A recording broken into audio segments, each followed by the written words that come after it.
Şişti kafa, şişti. Abim, ne yapıyorsun?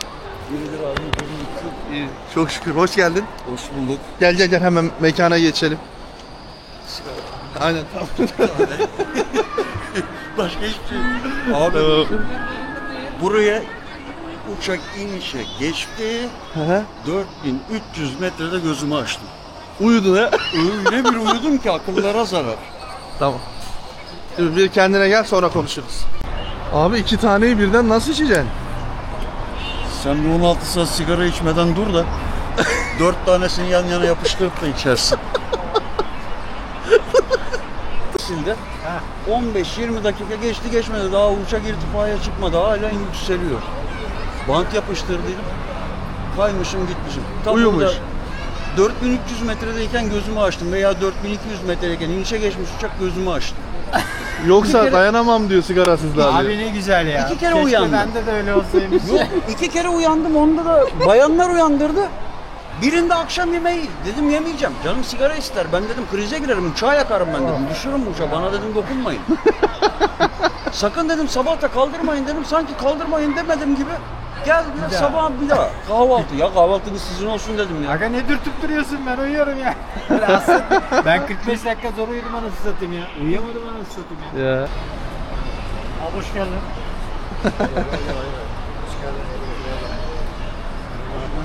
Hayırlı tezkereler. Welcome to Endonezya. Selamünaleyküm efendim. Herkese merhaba. Yeni güzel bir videoyla, vlogla sizlerleyiz. Yanımda değerli dostlarımız var. Yeni gelen dostlarımız var. Gidecek dostlarımız var. Balayda olan dostlarımız var. Onlarla beraber sohbet, muhabbet edeceğiz. Sorularımız var. Neden Endonezya? Neden geldin? Evlendikten sonra nasıl bir hayatları değişti? Hayal ettikleri gerçekleşti mi, yoksa hayaldi, rüya mı oldu? Değişik badireler mi atlattılar? Ne yaşıyorlar? Hadi gelin beraber soralım. Ama sorularımıza geçmeden önce, videolarımıza başlamadan önce kanalımıza abone olarak, videolarımızı beğenip yorum yaparak bizlere destek olabilirsiniz. Hadi bismillah diyelim. Videoya başlayalım. Sorularla strese boğalım dostlarımızı. Selamünaleyküm. Aleykümselam. Abi hoş geldin. Hoş bulduk abi. Öncelikle Ali abiden başlayacağım çünkü yeni geldi. Dün akşam aldık hep beraber, ekibimizle beraber. Değerli abim Ertuğrul abim, en büyüğümüz. Sonrasında Serkan abim, Furkan kardeşim. Furkan kardeşim hakkında pek fazla bilgi vermeyeceğim. O benim için çok önemli, çok değerli bir kardeşimiz. İşi ve mesleğinden dolayı sadece bir görüneyim abi dedi. Belki ilerleyen dakikalarda ayrılır. Arka tarafta değerli kardeşim daha var. Onun da özel mesleğinden dolayı onu da video kaydı altına almıyoruz. Furkan'a da teşekkür ederim. Abi ben gözükeyim, çıkayım dedi. Bir anı olsun, bir anı kalsın dedi. Teşekkür ederim kardeşim. Sağ olun abi, teşekkür ederim. Cansın. Görüşürüz, sen ayrılabilirsin. Evet abim, hoş geldin. Hoş bulduk abiciğim. Nasılsın, iyisin? Elhamdülillah, sen nasılsın? İyi, çok şükür koşturuyoruz. Biliyorsun Endonezya dendiği zaman Google'da Endonezya yaz, Bekir Önal çıkar. öyle mi abi? Google'a Endonezya yaz, Bekir Önal çıkıyor. YouTube'a desen neyse de Google ne alaka abi ya? Öyle mi abi? Yolda bizim sloganımız olsun. Nasıl gidiyor abi, iyisin? Elhamdülillah, çok şükür. Her şey yolunda. Çok güzel. Abicim öncelikle Ali kimdir? Ne iş yapar? Kaç yaşındadır? Daha önce evlilik yapmış mıdır? Neden Endonezya'dır? Yavaş yavaş biraz kendinden bahseder misin? Tabii ki. Daha önce evlilik yaptım. 2 kızım var. Annem 2 sene önce vefat etti. Allah rahmet eylesin. Babamız kaldı başımızda. Babamla, çocuklarımla, kendi halimde, kendi kabuğumda yaşamaya çalışan bir insanım. Emekliyim. Çok farklı işlerde çalıştım. Uzun yıllar. Her zaman için dayanan babam oldu. Uzun süre boyunca, belki senelerdir babam bu lafı benden hiç duymamıştır ama gıyabında sürekli söyledim yani. Babam dedim arkamda, benim babam dedim arkamda olduktan sonra dedim benim dünya yıkamaz. Bu konuda da babamla ilk konuştuğum zaman başta tereddütleri vardı ama her zaman içinde desteğini bana sonuna kadar hissettirdi. Gelmeden önce abimle görüştüm, 3 kardeşiz. Buradan Ben en selam küçüğüm. olsun. Aleykümselam. Ben en küçükleriyim ailenin. Yani abimin de aklında bir takım tereddütler vardı. Oğlum dedi, sen dedi hayatı yaşayacak olan sensin. Allah'ım dedi hayırla gidip gelmeyi nasip etsin dedi. Hayır dualarını aldık, çıktık yola Allah'ın izniyle. Hadi bakalım, hayırlısı olsun. Allah razı Kaç olsun. yaşındasın abi? 46 yaşındayım. Ne abi. iş yapıyorsun? Meslek nedir? Emekliyim abi. Emeklisin. Hayırlısı olsun. 2 çocuk var. Boşandın. Boşandık abicim, 2 çocuğumuz var. Daha öncesinde Endonezya dendiği zaman aklına ne geliyordu abi? Abi Endonezya dendiği zaman konumuzla pek alakası yok ama hep tatil geliyordu. Evet, evet. Bali. Sürekli Bali ve tatil geliyordu. Onların videolarını izliyordum. Ya uzunca bir süre hiç evlenmeyi düşünmedim. Hiç aklımda yoktu. Serkan kardeşimizle biraz ortak noktalarımız var. İsim benzerliğinden dolayı. O bir Tamer abisinden bahsetti. Aynı bende de var bir Tamer abi. 7 sene 8 sene boyunca hem o hem ismini şu anda telaffuz edemeyeceğim pek çok abim ve kardeşim, pek çok insanla tanıştık Türkiye'de. Türkiye'de evlilik hem kolay hem zor. Nasıl yani abi? Abim kolay tarafı Param varsa. paran varsadan ziyade insanlar çok güzel. Mentalite olarak başta anlaşıyorsun. Ama aradan belli bir süre geçtikten sonra işin rengi değişiyor. Kişilikler değişmeye başlıyor. Düşünceler değişmeye başlıyor. O baştaki saygıyı tamamen kaybediyorlar. Kolundaki yazı saadet ne demek abi? Öyle bir insan hayatımda hiç olmadı. Onu mutluluk, huzur anlamında yazdırdım ben onu. Yaklaşık 10 yıldır var o. Belki daha da fazladır. Direkt görecekler kamerada çünkü. Soracaklar, ben sorayım onlardan Tabii, önce. tabii. Sonrasında babanın ve Tamer abinin sana olan destekleri ya da değerli dostlarının, arkadaşlarının destekleri seni etkiledi. Evet. Nereden buldun yenge hanımı? Endonezya'yı nereden buldun? Endonezya'yı nereden buldum? Tamer abiyle biraz biz böyle hani gerçek öz abim değil ama hakikaten öz abimle aramdaki bağlantı, abimiz bize uzak. Konya'da okudu, Konya'da evlendi. Çok küçüktüm. Aramızdaki yaş farkı çok fazlaydı. Hep hayatımda bir abi rol modeli. Oldu sana. Benim için o oldu ama ne zaman oldu? Biraz geç oldu işte. Ben 30'undan sonra tanıdım onu. Biraz geç oldu ama. Ben de tanıyorum bu arada. Geldiğimde geçen Selam sene olsun ona da buradan. gittiğimde Tamer abi başının etini yemiş. Bekir'i ara, Bekir'i ara. Çok şey yaptı. Ya dedi Bekir'i ara, işte tanış birileriyle, yapma şudur budur. Onun gene kendi çevresinde Endonezya'dan gelip senden çok daha önce süre olarak hani 8 yıl, 10 yıl, 12 yıl gibi sürelerde evlendi. Endonezya'dan evlenen arkadaşları varmış. Eşini Onları Türkiye'ye söyledi. çağırmış. Evet. Evet, haberim var. Onları söyledi. Ya dedi bak dedi çok mutlular. Kardeşim dedi hani oranın halkını biraz tanımaya çalış. Gece Türkiye saati için konuşuyorum. Saat 4-4.30 falandı. Ya dedim doğru dürüst normalde dik kafalıyımdır. Kimsenin dediğini de yapmam. Kafaya bir şey koyduysam ya babamı bile ona ikna etmeye çalışırım. Öyle kötü bir huyum var benim. İnatçısın. Ya hem inatçıyım hem de illa o olacak yani. Bir şekilde ikna etmeye çalışırım. Ya dedim Ali bırak inadı, gir dedim. Sosyal platforma girdim. Nedir abi? İsmini de Ya bu- söyleyebilirsin. Vloglarda. Muslima He. diye İslam evlilik sitesine kaydımı yaptım. İlk dikkatimi çeken şey profil fotoğrafının olmamışıydı. Sen Kafamda mi yazdın, o mu yazdı? şu anda onu hatırlayamayacağım inan ki. Muhtemelen Kesin sen yazdın. muhtemelen ben yazmışımdır. Hatırlayamıyorum. Dediğine göre kendi yazmış. İnan ki hatırlamıyorum Serkan. Gerçekten hatırlamıyorum. Sana da geleceğiz. Çok efsane yorumlar ve sorular var sana, haberin olsun. Birazdan. Peki sonrasında yenge hanımı sosyal medyadan tanıdın. Evet. Sosyal medyadan tanıştığın eş adayına öncelikle nasıl yaklaştın? Ne söyledin? Ne sordun da seni etkiledi? Seni buralara getiren şey Abi, nedir? Güven duygusu var ya. Bir insanda ya en baştan olacak ya hiç olmayacak. Ben onunla tanıştım. En son konuşulacak şeyi en başta konuşmayı seven bir insanım. Yani balık kokacaksa baştan koksun. Ne ben ne karşı taraf zamanını boşuna harcamasın.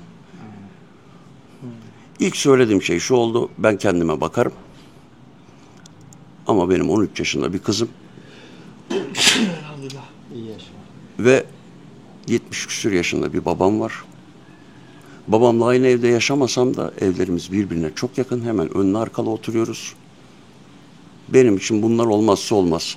Tanıştığım bayanların çoğunda başta bunlara çok sıcak baktılar.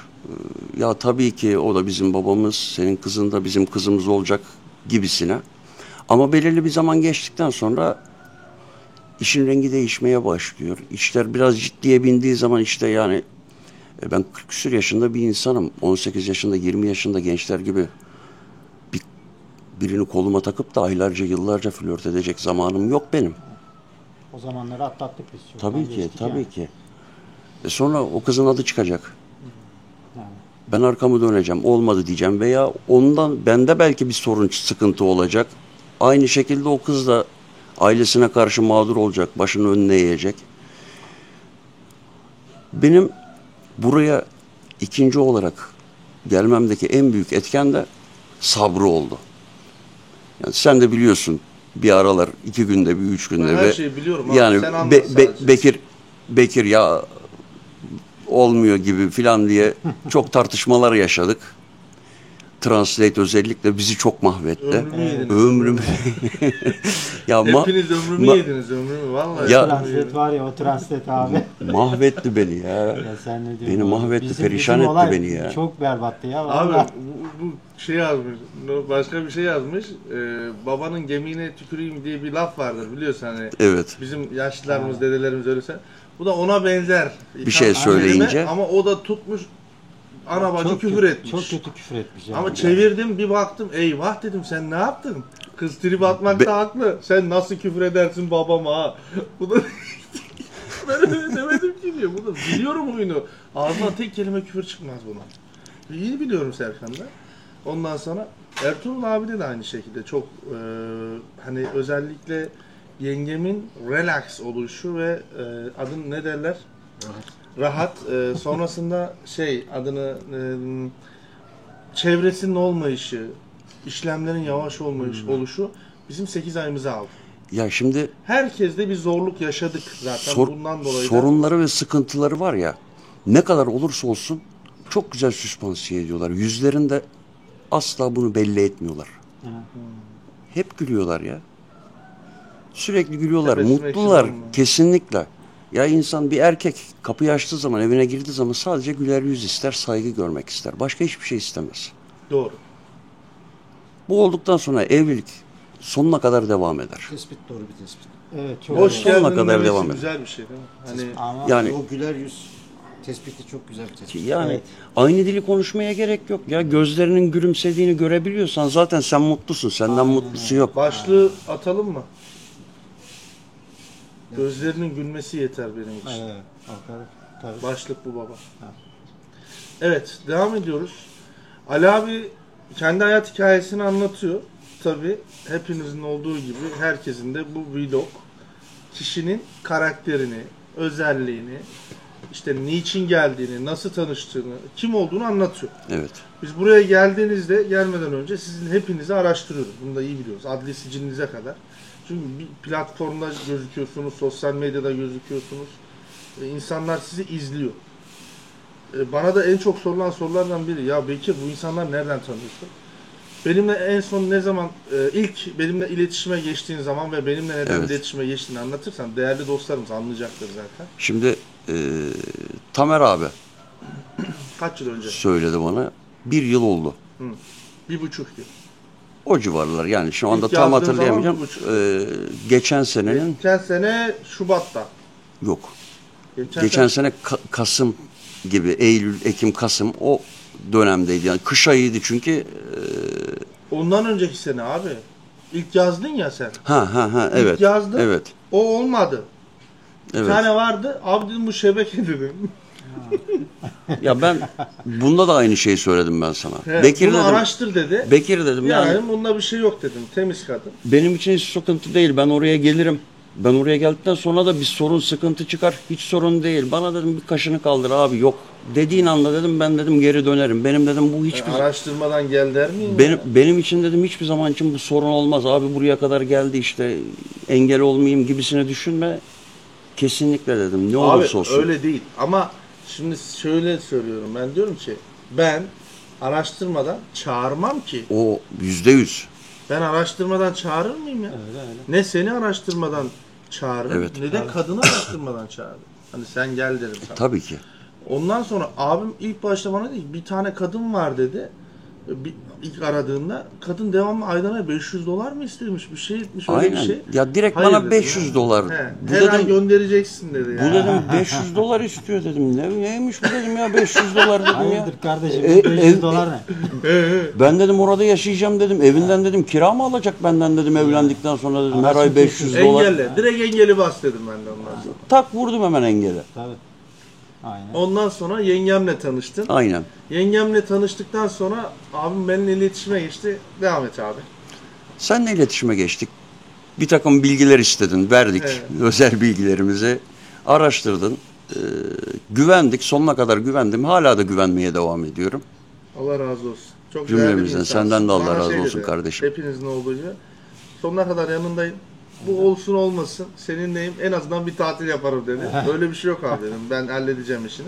Bekir Önal çözüm merkezi. Çözüm merkezi. Aynen öyle. Ama doğru. Telefon attı mı kursak acaba ya? Bekir Önal çözüm merkezi hattına hoş geldiniz. Telefon hattım var zaten. Bir dakika sus bir telefon. Alo Önal. Evet. Abi diğer telefon Endonezya numaram şeyde var, profilde var, Evet. açıklama kısmında. Sizin o aradığınız değil de. Abi telefon durmuyor. Durmuyor. Ya Sürekli. kafayı yiyeceğim. Şu 7 yıldır. günden beri dışarıda 2 saat beklediler. Bir telefonla konuşuyorum. Emre diye bir kardeşimiz sohbet ettik. Onun işini hallettik. Onu kapatıyorum bir daha. Onu kapatıyorum. Tekrar, tekrar. Hani insanlar daralmış. Çoğu dolandırılma olayları çok fazla. Evet. Ondan sonra yaralanma olayları, kavga, gürültü, hapishaneye girmiş adam, evlenmiş, içeride yatıyor, deport edilmiş adam. Adam benimle iletişime geçiyor. Hep sıkıntı.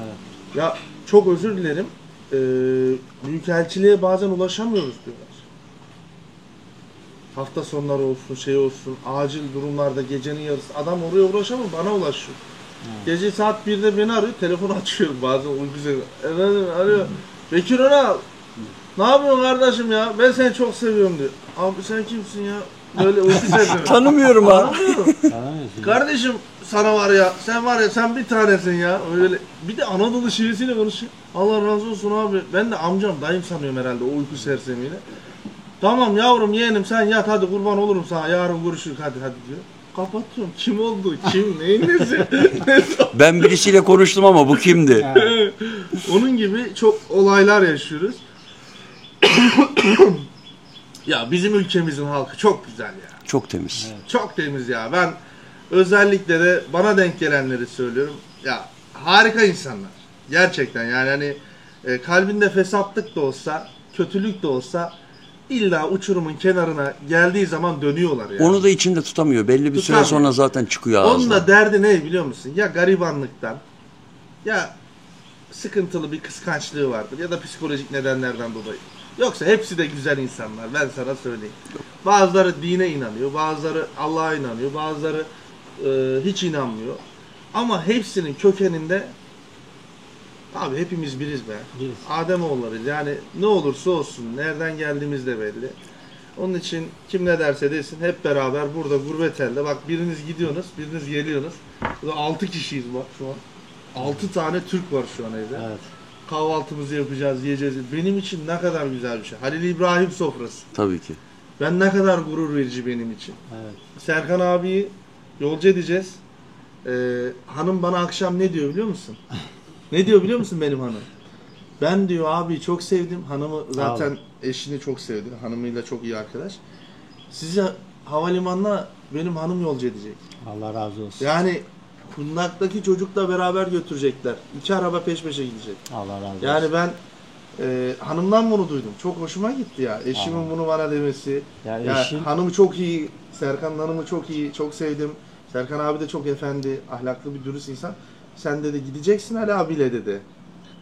Biz dedi arabayla bırakalım peş peşe 2 arabayla gidelim dedi. Evet. Bebek ne olacak dedim. Zafer ne olacak? Gideriz dedi ya bir şey olmaz dedi. Adam dedi yarı yoldan mı bırakacağız O dedi. zaman bize yer varsa biz de Ondan Serkan'ı sonra- yolculamaya biz de gidelim iznin olursa. Yer varsa. 2 arabayla gidilecek. Eğer şeyse ona göre bir program yaparız abi. Tamam. Biri Grab'le gidilecek. Bir de diğer araba bizim arabayla.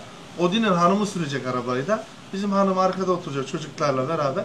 Video da çekecek. Vallahi yenge hanım da çok değerli, çok müstesna bir insan. Gerçekten yani geldiğimiz günden beri Şu an içeride yemekleriyle kahvaltı hazırlıyor. Kahvaltımızı Vallahi- hazırlıyor. Abi, Göstereyim mi kahvaltıyı? böyle bir şey yok ya. Çok güzel ya. Bir göstereyim mi? Bak. Bir gösteriyorum. Bak. Şaka yapıyoruz sanıyorlar. Selamünaleyküm. Bak. Kahvaltı bu.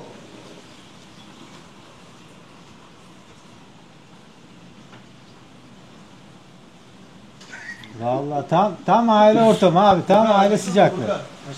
Evet, bak. Sen. Adamım benim ya. Çocuklar acıkmış. Hemen biz işleme geçelim. Biz ne yaptık ya? Bu nasıl röportaj ya? Kanal benim değil mi kardeşim? Allah Allah. Şey yapıyor ya Acun Ilıcalı. Kanal değil mi bizim nasıl kardeşim? O olsa. kadar abi. o kadar. Kanal hepimizin. Öyle. Şimdi Ali abi benimle iletişime geçtiğinde ilk sorduğun şey neydi bana? Hatırlıyor musun? Sana ilk sorduğum şey sormak değil de yardıma ihtiyacım var dedim. Yani bu yardım Bana sorduğun şeyi ben hatırlıyorum. Dedi ki Bekir dedi Endonezyalı kadınla dedi bir konuşuyoruz. Ya çok korkuyorum. Açık konuşayım. Yani yardıma abim burada. ihtiyacım vardı benim. Korkuyorum darbe yemekten, üzülmekten. Yaşadığım bazı kötü tecrübeler var. Evet. Ondan dolayı dedi nasıl insanlar dedi. Bu soruyu bana sordu. Şimdi 8-9 ay geçmiş, üzerinden 1 yıl geçmiş neyse. Evet. Bu sorunun cevabını sen bana ver abi. Nasıl insanlar? Abi kusursuz insan yoktur ama Evet. dilimi ısırayım hakikaten o konuda kusursuz. Maşallah. Yani Vallahi- sabredilmesi güç bir insanım. Bunu kabul ederim. %70, %80 bilerek ve isteyerek sabrını görebilmek adına tartışmalar çıkardım. Bilerek çıkardım. Biliyorum. Yani bunu Şahidim. sana da söyledim. Bekir bilerek Kavga çıksın tartışıyorum. diyor. Ortalığı karıştırıyor bilerek. Sabrını görmek Ne istiyorum. olduğunu, ne bittiğini, nasıl tepki verdiğini Ya. bilmek istiyor abi. Haklı. 3 Serkancığım, gün engelle dedim. Evet. Bir konu vardı. Engelle dedim Anlatalım ama- bunu. Haklısın anlatabilirsin abi, benim haklısın için bir abi. sorun yok. Ben anlatayım. Abime dedim ki abi yengeme söyle babasından beni konuştursun. Evet. Konuşamıyorum babasıyla. Hani annesi rahmetli. Hı hı. Babasıyla konuşmadan evlilik işlemleri olmaz dedim. Evet. Abi 1 ay oldu, 1,5 ay oldu. Sonra ben cinlendim. Ali abi dedim. Ya benden destek alacaksanız beni dinleyeceksiniz. Babayla konuşmadan bu iş olmaz. Öyle. Kadının babasıyla konuşmam gerekiyor dedi. En sonunda Ali abi dedi ki ne istiyorsun kardeşim benden dedi. Engelle 3 gün dedim. Ya bizim lafımızı dinleyecek ya dedim o yola gelecek ya da dedim engeli kaldırmayacaksın. 1. gün engellediğinde kaç kere aradı? Çok. 2. gün? Daha da çok. 3. gün açtık Ya zaten çünkü sadece- babasının yanındaydı. Sadece kendi telefonundan arasa ben anlayamadım. Onu da anlayamadım. Ya Havalimanındayım. 10 tane 15 tane farklı numara arıyor. Hep Bütün akrabalarım. hepsinin de ülke kodu Endonezya. Yok. Asla. Dedin ya sen abi ben sana tamam diyene kadar geri Bu bir dönüş yapma. stratejiydi aslında. Abi öyle. Abi nedeni de ne? Anlatalım. Yenge hanım babasından korkuyor. Akrabaları Ali abiyle evlenmesini istemiyor. O bölgede bazı Türklerle ya da başka ülkeden evlenen bazı kadınlar dayak yemiş ve kovulmuş. Ülkeye geri gelmişler. Evet. Bu gibi kötü örneklerden dolayı aile korku içerisinde. Özellikle baba ağlayaraktan benimle konuştu. Çok ağladı babası telefonda. Ben dedim ki Ali abiyi ben biliyorum. Ali abinin evine de gittim. Delidir, doludur ama namusuna sahip çıkar dedim. Biz de dedi ondan korkuyoruz dedi. Namussuzluk dedi hani çok has safhada bu bölgede. Kızları alıp götürüyorlar, satıyorlar dedi. Evet. Ondan dolayı biz yok dedik dedi. abisi çok karşı çıktı. Abisi evet. Ondan sonra babasını ikna etmiş olmasın diye o bölgede yengem biz bana dedi ağlayaraktan Bekir yardım et. O ana kadar yengem zaten beni hiç istemiyordu açık konuşayım. İlk başlarda çok korkuyordu benden. Benden destek almamı istemiyordu Ali abimden. İlk başta gel beraber yaparız diyordu. Sonra Bekir iyi ki geldin dedi. Doğru mu? Ya bu doğru. Senden korkmasının sebebi de şu biraz da. Onu biraz da ben sağladım. Sözünü dinlesin diyerekten. Yani seninle görüştükten sonra ve senin varlığını ona söyledikten sonraki cümlem benim. Bekir ne söylüyorsa onu yap. Sormadan asla hiçbir şey yapma. Mesela doğum örneği falan Evet. Çok evrağı eksikti abi, neler yaşadık. gittiği ya. zaman soyadda Hata nokta var. B nokta bilmem ne çok sıkıntılar Çok sıkıntı çıktı. yaşadık. Bekir. Oradan dedim binadan ayrılmadan Bekir'i arıyorsun dedim. Mahkemeye dava Kesinlikle. dosyası yaptık. Babasını dava ettik. Gitti doğum belgesini değiştirdik. Kimlik, nüfus kayıt örneği, işte Yanlış diğer yazılmış. belgelerin Yanlış yazılmış, hepsi anladım. yanlış. Onun için ya doğum belgesi değişecekti ya da diğer belgeler. Kesinlikle. Biz doğum belgesini değiştirdik. En kolayı Memur oydu. hatasıdır büyük bir ihtimalle. O büyük bir ihtimalle memur hatasıdır. Tabii çünkü Yani. Türk Büyükelçiliğimiz evrakta bir nokta, bir alfabe, bir numara eksik olduğu Kabul etmiyor. zaman kabul etmiyor. Kabul et. Red veriyor. Aynen. Hatta sonra diyor ki sen orada desen bile Bekir Önal bize yardım et desen bile kardeşim Bekir'e söyle işini düzgün yapsınlar azarlarlar. Tabii. Tabii Anladın ki. mı? Hani orada kimsenin ayrıcalığı yok kusura bakmasın. Evet. Herkes işini dört dörtlük yapmak zorunda. Bekir Önal da olsa işini dört dörtlük Dört yapacak. Kim kardeşim. olursa olsun. Evet, Kim aynen. olursa olsun. Abi sonrasında benimle iletişime geçtin. Evet. Sohbet muhabbet derken yenge hanımın sana uygun olduğunu karar verdin. Evet. Buraya geldin. Ne düşünüyorsun Endonezya hakkında? Geldin gördün. Güzel bir ülke. Ciddi Güzel. misin? Ya benim yabancı olduğum bir iklim değil. Zaten doğma büyüme İskenderunluyum. Şu anda birebir orada yaşıyormuş gibiyim geldiğimden Eksileri bu yana. neler? Eksileri neler? Yoksulluk çok kötü. Yani arabayla o evlerin önlerinden geçiyoruz. O çocukların kimisinin ayağında terlik yok. Kimisinin üstünde giyecek bir şey yok. Hiç böyle bir şey görmedin değil mi hayatın boyunca? Türkiye'de gördüğümü hiç hatırlamıyorum. Bu kadar ileri derecede gördüğümü hiç Bu hatırlamıyorum. kadar ileri derecede yok abi. Ama o çocuklar bile sokakta yalın ayak, Mutlu üstü abi, çıplak Mesut koşarken abi, yüzleri gülüyor. Aynen öyle abi. Ya bizim 7'den çocuklarımıza 70'e biz telefon alıyoruz, tablet istiyor, tablet Aynen. alıyoruz. Bu Bilgisayar istiyor. ülkede hep bir mutsuzluk. Ya- birazcık da bilgi verelim araya da hani sonra Bekir niye bilgi vermiyorsun değerler olur. Çünkü yayın yasağı var yine de anlatalım hafiften. Evet. Fakirliğin üst noktaya çıkması, zenginin çok zengin olması, zekatını düzgün bir şekilde vermeyişi, Maalesef. dengesiz vergi ve haksız kazançtan dolayı Gelir dağılımının düzgün bir şekilde yapılamaması. maalesef bunlardan da dolayı ülkede bir ayaklanma var şu Evet. aralar. Sokağa çıkma yasağı da var. Adını sen söyle. Herkes evden çalışıyor şu an. Biz de evde kaldık abi. Ertuğrul abi biz de bu konuda. Ben son dönemine denk Ortalık geldim, biraz kurtardım. ironi ama düzelecek. Yani inşallah düzelir. Bir milletvekillerine Evet.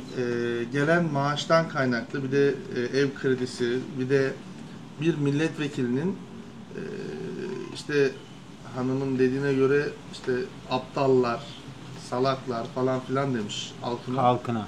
Bunu deyince millet gitti onların evlerini kundakladı. Onu diyen milletvekilleri de Singapur'a, Avustralya'ya, Yeni Kaçtılar. Zelanda'ya kaçtılar. Geri gelecekler mi belli değil.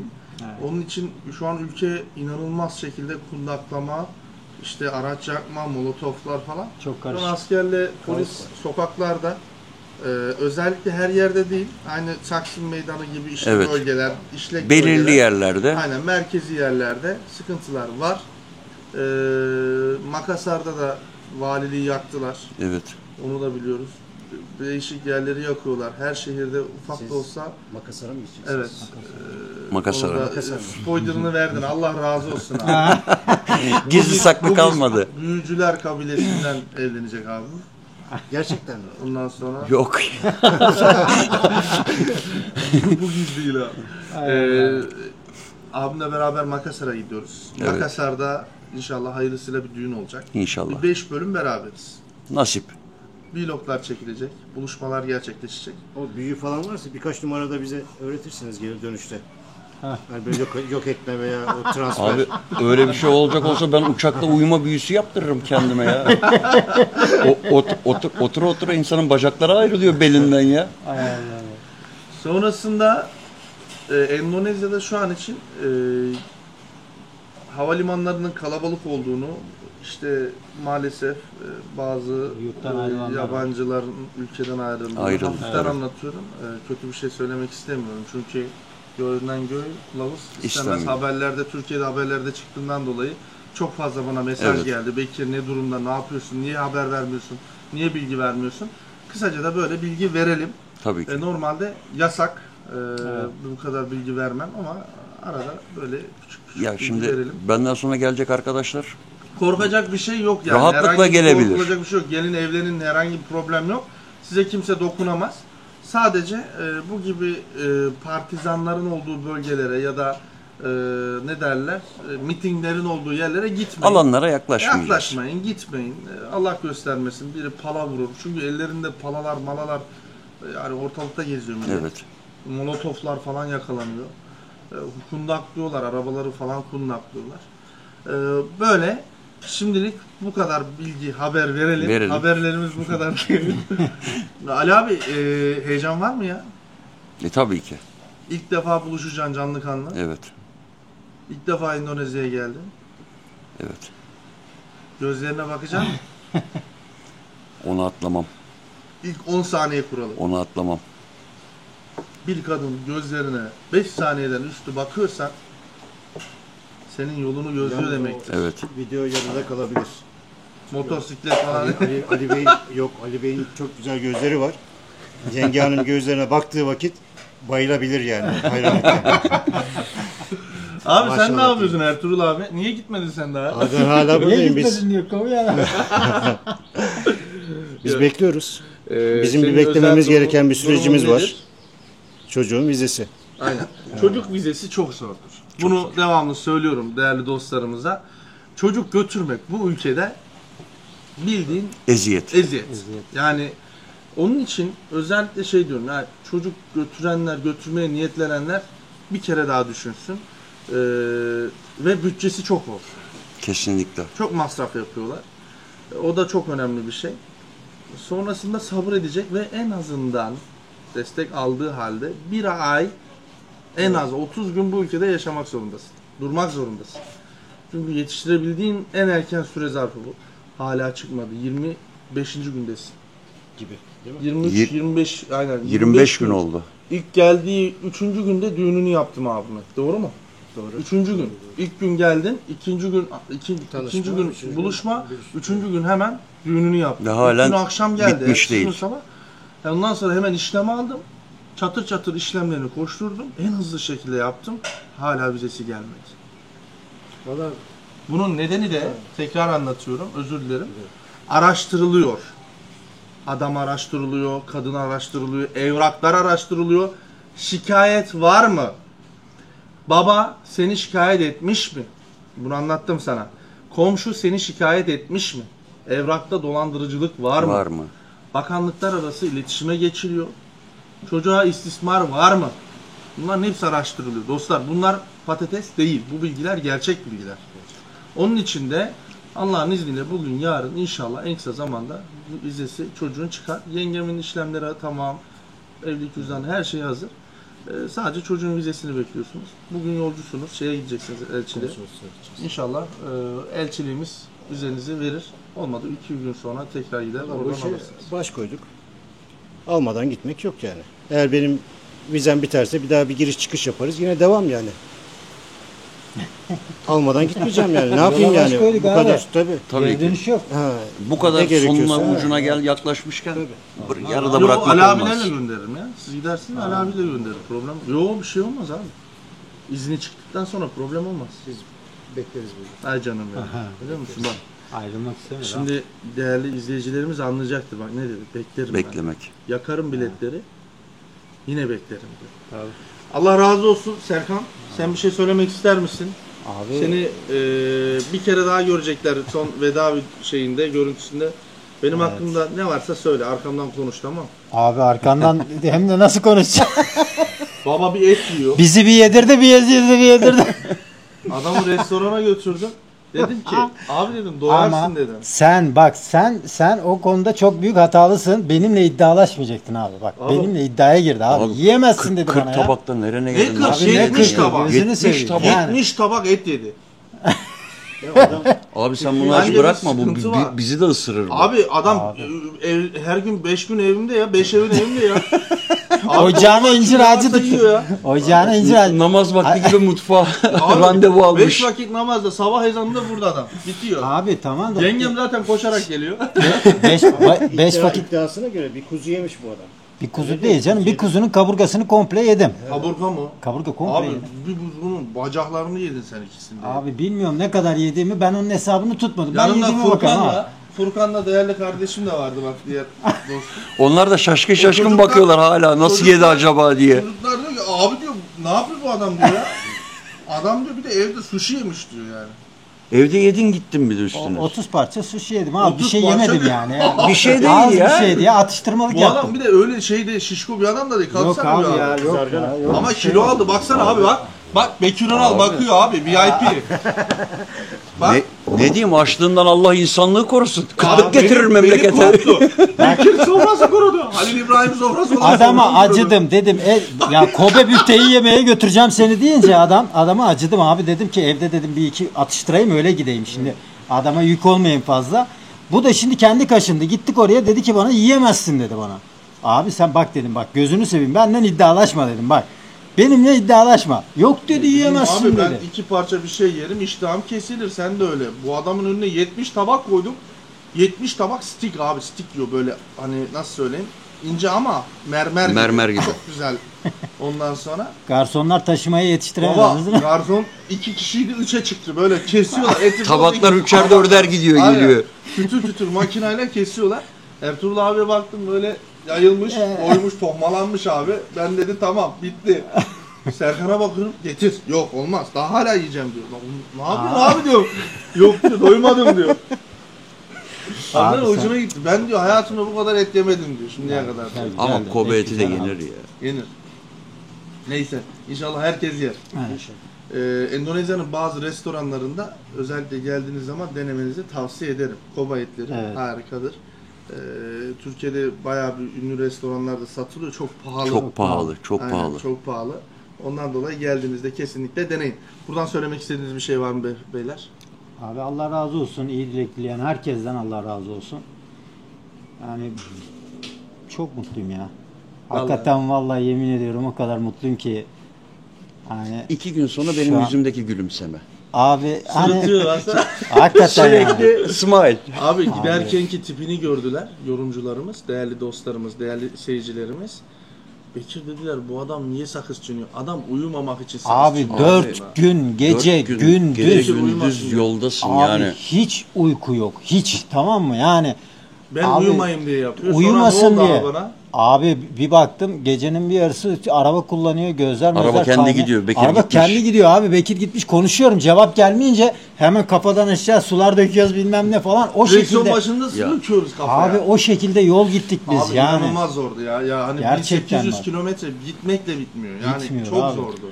Sonra yani izleyenler sanki zannediyor ki 30 hani dakika, 40 30 dakika. dakikada olmuş gibi görüyorlar ama Abi, biz 1800 kilometre olarak değil, 200-250 kilometre olsa bile ya yol yok ülkede. Abi o uçuyorduk. Türkiye'de 1000 kilometre yol gidiyorsun. abi 100-110 gidiyorsun. Patates oluyorduk patates. Burada 20-30 gidiyorsun. tekerler yerden kesildi. Bir gidiyoruz böyle ya otobanda anda. olacak iş mi o ya? Bomboş. Abi bomboş otobanda bir şahlandı araba, bir baktım 4 teker yerden kesildi yani. Türbülans gibi olduk abi. Vallahi Havada kaldık. billahi ya. Abi 80-90'la gidiyorum bir de ya. Nasıl uçtuğumuzu anlamadım. Vallahi billahi ya. Öyle bir şey Akisler, yok. Sıkıntılı, akisler, çok çatır sıkıntılı çutur ya. ediyor. Çok kötü ya. Sen ne diyorsun abi? Allah korumuş. Ben bir şey demiyorum. Ben buradayım. Daha buradasın Ha, beraberiz. gelen gidiyor. Benden Gelen sonra gidiyor. geldi gidiyor. Gelen gidiyor. Yani Bizim geldiğimizde Demir- abimle beraber geldiğimizde burada olacaksın. Seni ben yolcu edeceğim inşallah. Beraber Kazasız yolcu ederiz. belasız. inşallah. Aynen, bir iş beraber. teklifi falan da yaparsan değerlendiririz. Biz buradaysak şahit. Tabii, boş tabii. boş oturmayalım kardeşim. Abi sana işim şu. Bahçe düzenlemesi falan yapabilirim burada. Abi bolca yat, dinlen. Hak ediyorsun. Bu zamana kadar hep çalıştığını iyi biliyorum. Evet. Bundan sonra daha çok çalışacaksın. Çünkü tek can, 2 can vardı. Annenle sen. Şimdi 4 can olacak. Hepsinin sorumluluğu sana ait olacak. Hayırlısı diyelim. Teşekkür ederim. Ben Abi teşekkür sen ederim. söylemek istediğin bir şey var mı? Tamer abiye, sevenlerine. Çok çok selamlar. Gelecek arkadaşlara bir tavsiyem var. Kesinlikle ve kesinlikle. Ne yaparsanız yapın asla ve asla Bekir'e danışmadan yapmayın. Sorun, tecrübe edin. Ulaşamıyorsanız sabredin, bekleyin. Sonunda rahat edecek olan sizsiniz. Bilmiyorum benim kadar relax buraya gelen oldu mu? Olmamıştır zannetmiyorum. Hatta sen diyordun abi niye bu kadar rahatsız? Ben diye düşüneceğim diyordum. Yani Bekir sen de ayarlayacaksın. Benim işlerimi sen götürüyorsun kardeşim. Ben niye düşüneyim dedim. Sen düşünüyorsun benim yerime. Ben sana para verdim diye işimi yapacaksın. Yani yok para olarak değil sadece. Yani Karakter olmuyor olarak yani. da Abi, seni hem tanıdığım iş için. olarak hem karakter olarak şimdi biz bir de şey oluyor. Abi kardeş oluyoruz. Yani hani buradan gidenler artık iletişimi koparmıyor. Hep can ciğer oluyoruz. Ondan dolayı. Çünkü bunun nedeni de şu bir bardak çay. Para mevzusu değil. Yani. Yok. Hani gittiğimiz, gezdiğimiz 10 gün boyunca dağlarda gidiyoruz ediyoruz. O değil. Tekrar ediyoruz. Biz kimseye eş bulmuyoruz. Bulmuyoruz. Hepiniz sosyal medyadan buldunuz. Doğru mu? Doğru. Tekrar ediyorum, ben kimseye eş bulmuyorum. Doğru. Lütfen bana bu konuda mesaj ya da arama yapmayın. Hiçbir şekilde bulmadım da bulmayız da. Senin bu sözün beni rahatsız ediyordu. Her videoda ben kimseye eş bulmuyorum, ben kimseye eş bulmuyorum diye. Diyordum ki ya bu niye tekrarlıyor diyordum. Çok rahatsız eden Ama var. genel manada arabayla yolculuk yaparken devamlı telefon çalıyor ve eş istiyorlar. Türkiye'den ya. Rahatsız eden Demek çok ki o olduğu adamın için. hani her videoda ben kimseye eş bulmuyorum demesinin sebebi buymuş ya. Onu da anlamış oldum. Ben diyordum ki her videoda da bu söylenmez diyordum yani anladın mı? Niye bu tekrarlıyor devamlı? Ama gördük ki Sebebi var. ya gelen her 10 telefondan belki 6'sı bana da bir eş bulabilir miyiz diye arıyor. Maalesef. Doğru. Ya dolandırıldım, ya kafamı taşla vurdular, rezil. Neler var neler. Ver abi mikrofonu ver. Yeter. Efendim, zamanınızı aldık 40 dakika boyunca başınızı ağrıttık. Hakkınızı helal edin. Oldu abi 40 dakika oldu. Hakkınızı helal edin. Değerli dostlarım, kamera arkasında, kamera önünde olan kardeşlerim, canlar, ciğerler. İyi ki geldiler, baş tacılar. Bizim soframızda herkese yer var. Endonezya'ya geldiğiniz zaman eğer müsaitsek biz de dağlarda değilsek kesinlikle misafirimiz olun. Gelin bir çayımızı için sohbet ederiz. Ne zaman isterseniz. Endonezya Java Adası Jakarta şehrinden kucak dolusu selamlar. Hoşça kalın. Sampai Jumpa.